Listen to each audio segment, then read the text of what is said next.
today's Global Connections program. I'm Bill Miller. Today, we're going to be taking a look at a variety of international issues that affect people all around the world, such as nuclear proliferation, climate change, and many others. My guest today is an expert on these topics. Mr. Jonathan Granoff is the current president of the Global Security Institute. Jonathan, welcome to today's Global Connections program. Thank you, Bill. There's nothing more important than today connecting the whole globe together to work together. That's for sure, right. It's an honor to be here with you. Well, thank you. You've got a very impressive resume. Instead of reading it off, I'm just going to factor it in as we go along.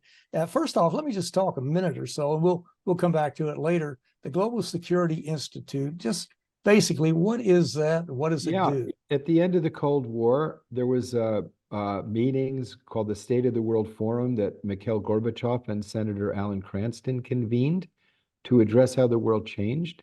And in those discussions, they and myself decided it would be worthwhile to have an organization focused, very professionally focused on the rule of law and the need to abolish the threats posed by nuclear weapons.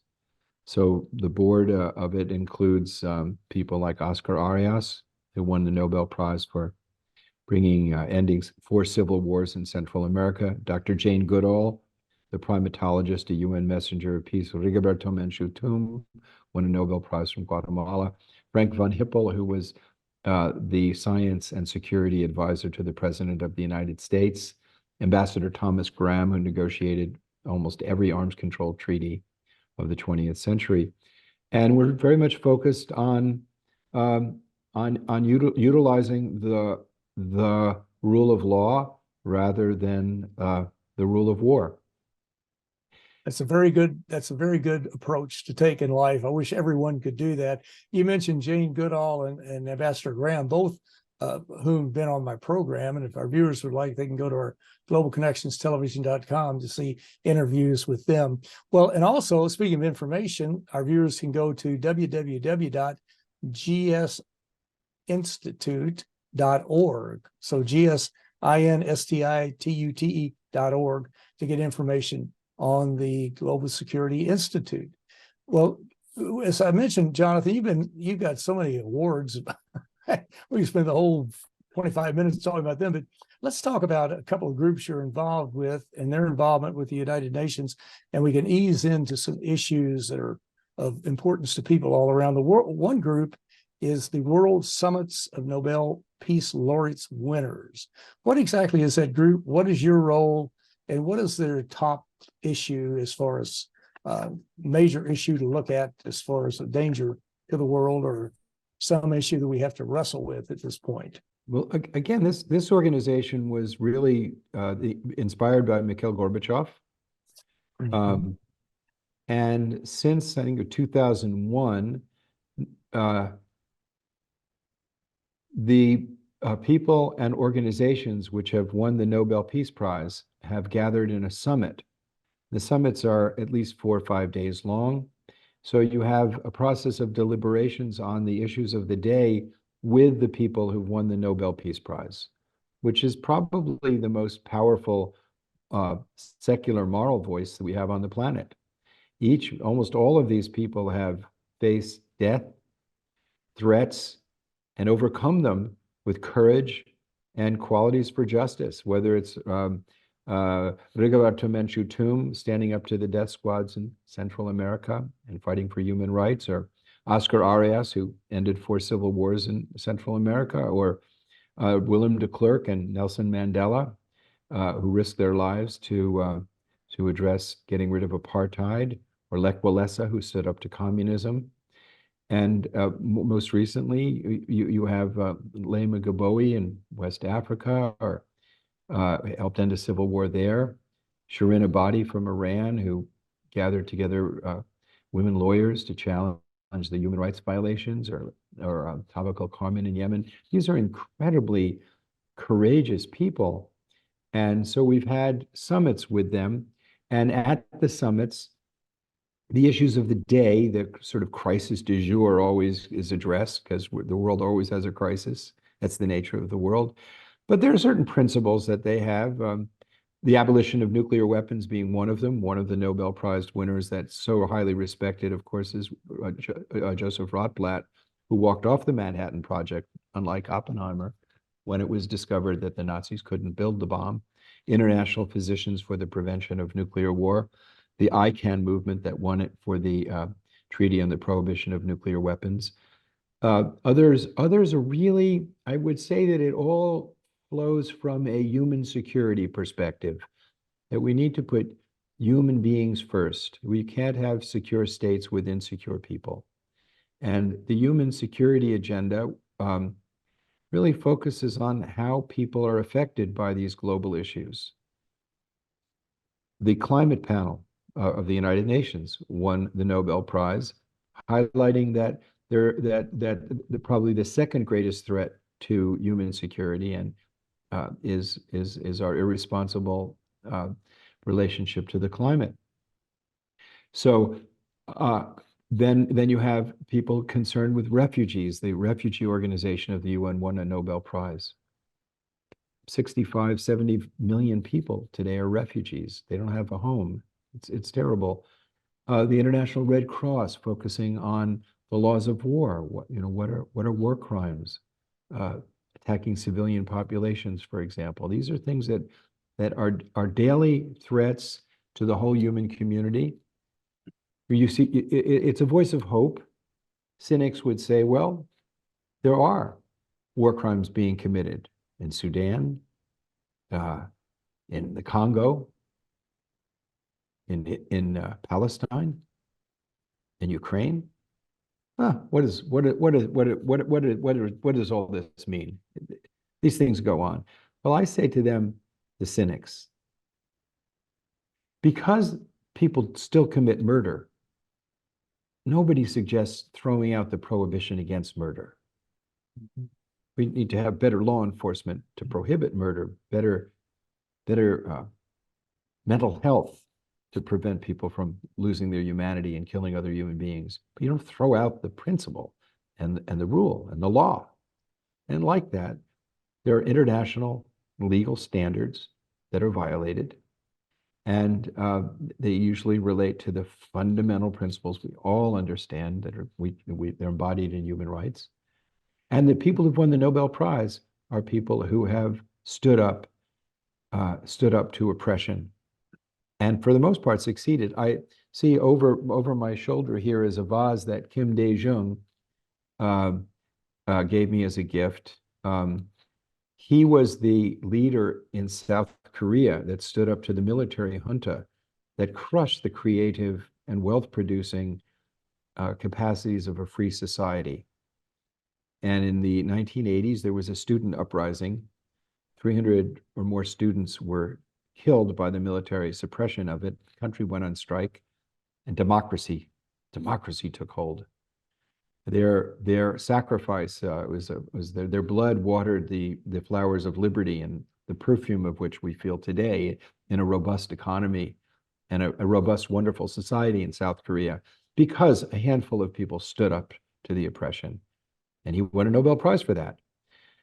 So each year they gather together, and you can go to the website of the World Summit of Nobel Peace Laureates.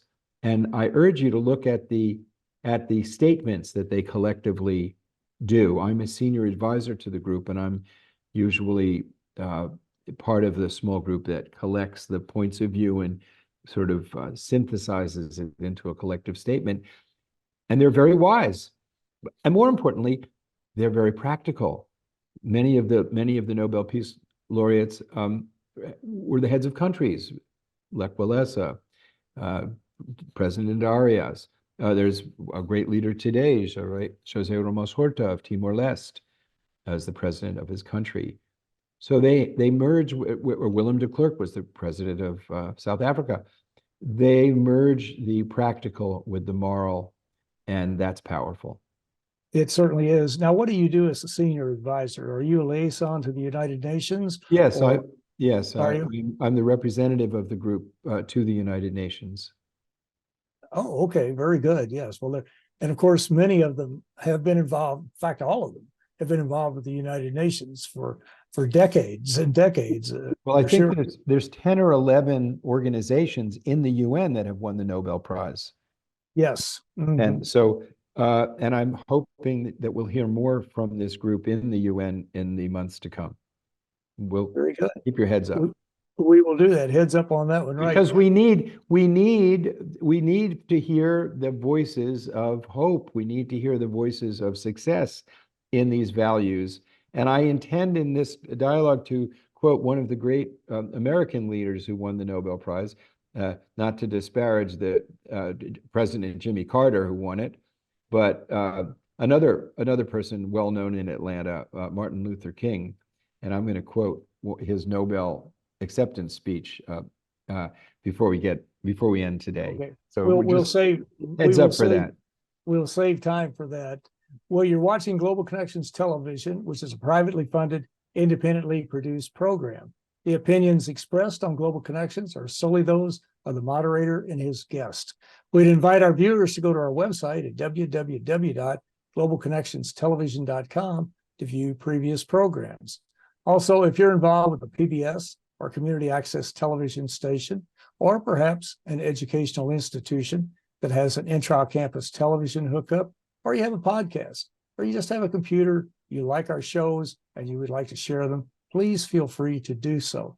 Global Connections Television is provided at no cost as a public service to help us better understand international issues and how they impact our lives. Today, we're taking a look at a wide range of international issues that are of importance to everybody on this planet. And my guest today is someone very familiar with them. My guest today is Jonathan Granoff. Jonathan Granoff is the current president of the Global Security Institute.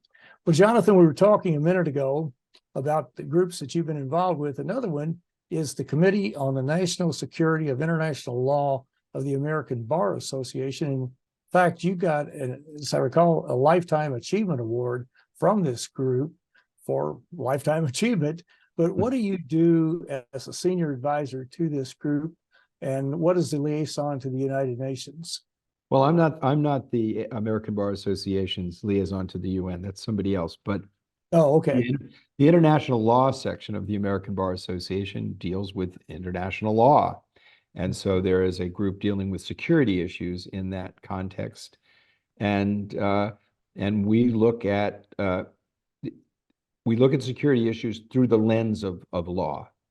And so my job is to highlight issues that were the intersection, because most of the other participants, for the most part, are practicing lawyers, doing international trade, international environmental law, whatever they're within their area of expertise. But I'm spending a lot of time at the UN, so I sort of have a perspective to bring issues before them. So that's basically what I do. And I think it's interesting. You said we're dealing with issues that everybody on the planet is affected by. So is everybody on the planet affected by the immorality of having homeless people in the wealthiest society that humanity has ever had? No. Should we be addressing that problem?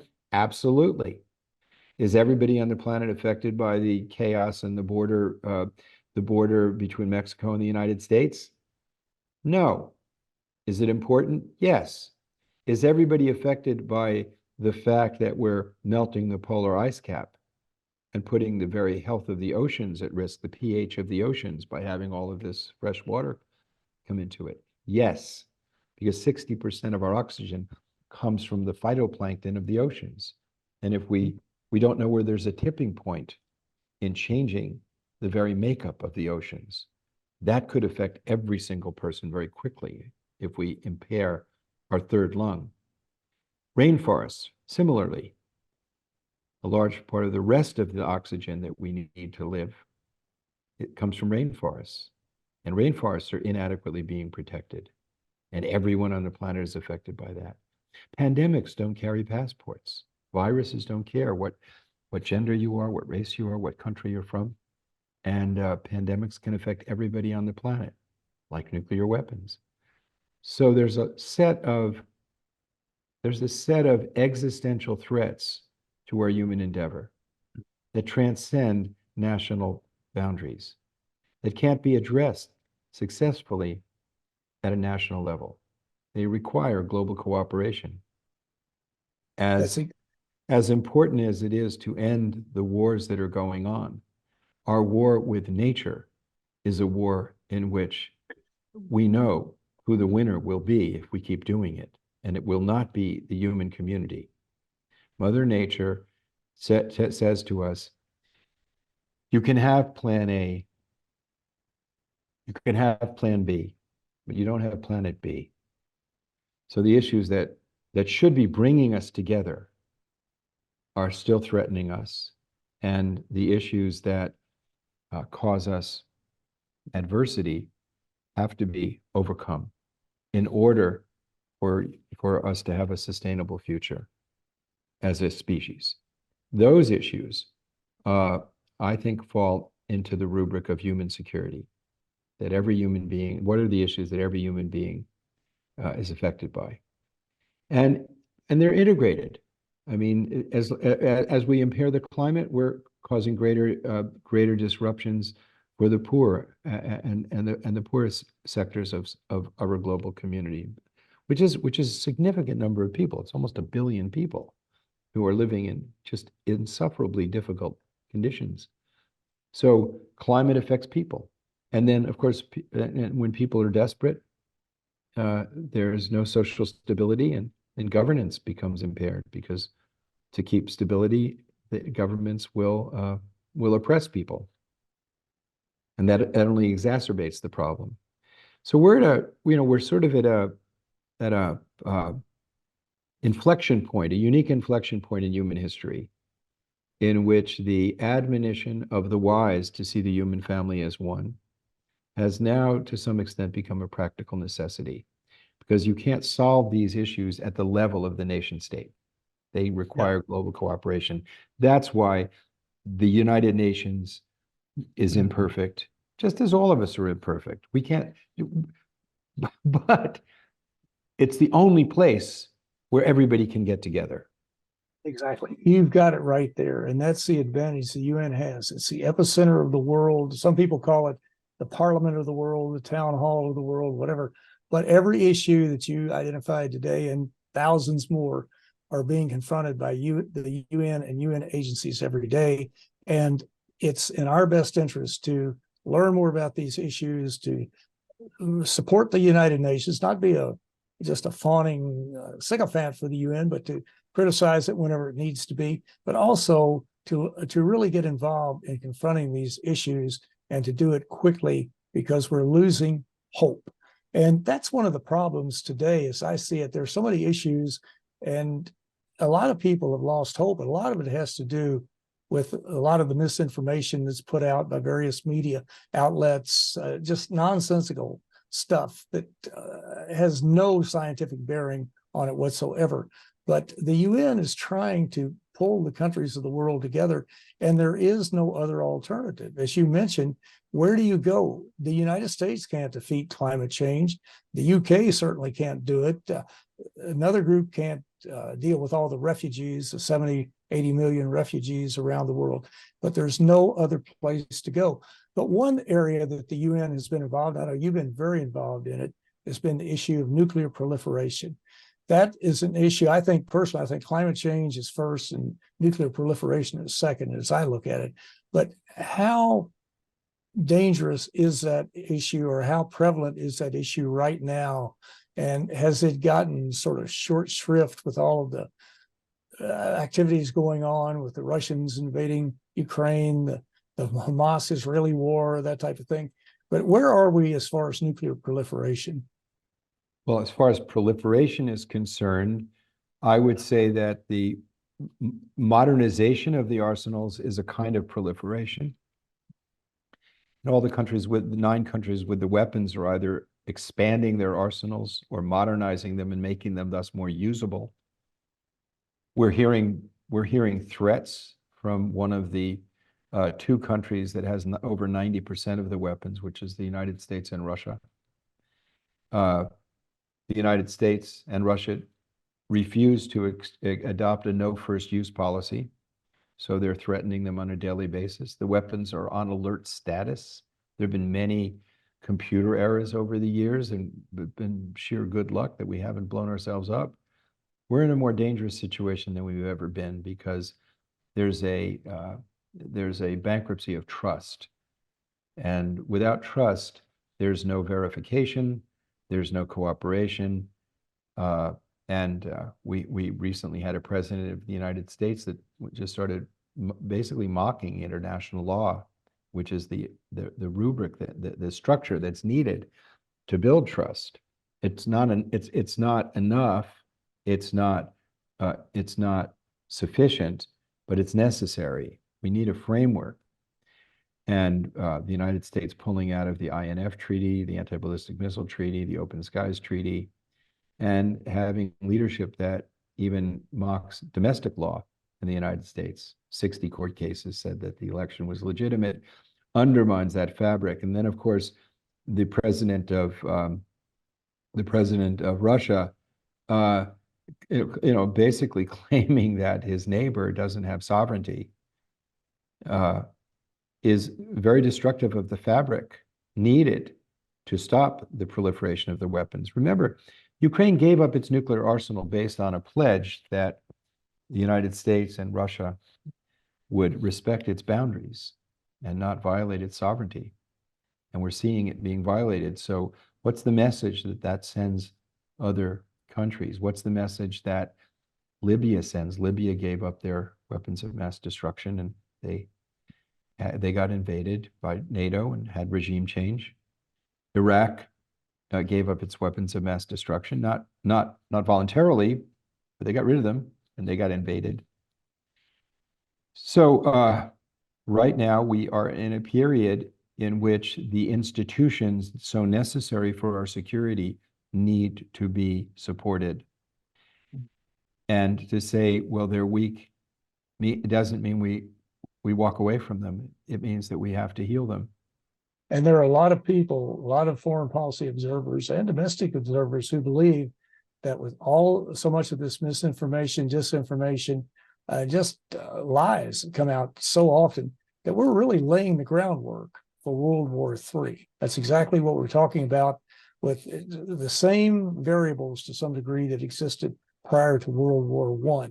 And so I hope that we continue to have this hope, and we need to look at institutions like the United Nations, which you said is imperfect, no doubt about that, but there is no other game in town. That's it. Well, Jonathan, we are just about out of time, and I promised you 2 minutes for your quote, and well, so I better do it now. I want to put the international financial community and the international business community has flourished, has global governance through arbitration processes, in which, in the midst of all of what we're seeing as some degree of political chaos and inadequacy, business has been thriving. And it's quite extraordinary that people forget that. And we also have the ability to communicate with each other in ways that we never had before. And we also have a cosmopolitan youth all over the world who are looking at the situation with much clearer eyes than our generation. But there are certain truths that remain, and I want to quote Martin Luther King, because I agree with you. There's an issue of trust, and there's an issue of hope, and he said the following when he won the Nobel Prize: "I refuse to accept the idea that man is mere flotsam and jetsam in the river of life, unable to influence the unfolding events which surround him. I refuse to accept the view that mankind is so tragically bound to the starless midnight of racism and war that the bright daybreak of peace and brotherhood can never become a reality. I refuse to accept the cynical notion that nation after nation must spiral down a militaristic stairway into the hell of thermonuclear destruction. I believe that unarmed truth and love, unconditional love, will have the final word in reality. That is why right, temporarily defeated, is always stronger than evil triumphant. I believe that even amid today's mortar bursts and whining bullets, there's still hope for a brighter tomorrow. I believe that wounded justice lying prostrate on the blood-flowing streets of our nations can be lifted from this dust of shame to reign supreme among the children of men. I have the audacity to believe that peoples everywhere can have 3 meals a day for their bodies, education and culture for their minds, and dignity and equality and freedom for their spirits. And that one man changed my country because he held to the ought. The ought always exceeds our grasp. We ought to have global cooperation. We ought to have a system that moves toward the equality of all people. And we can never give up the compass point of virtue and truth. That is what our diplomats, that is what our leaders have to be held to account to do. Well, that is a perfect way to end it. And that was a message of hope. And Jonathan Granoff, I want to thank you so very much for a very interesting and a very informative program. Thank you, Bill. My pleasure. I'm Bill Miller. Thank you for joining us today on Global Connections Television.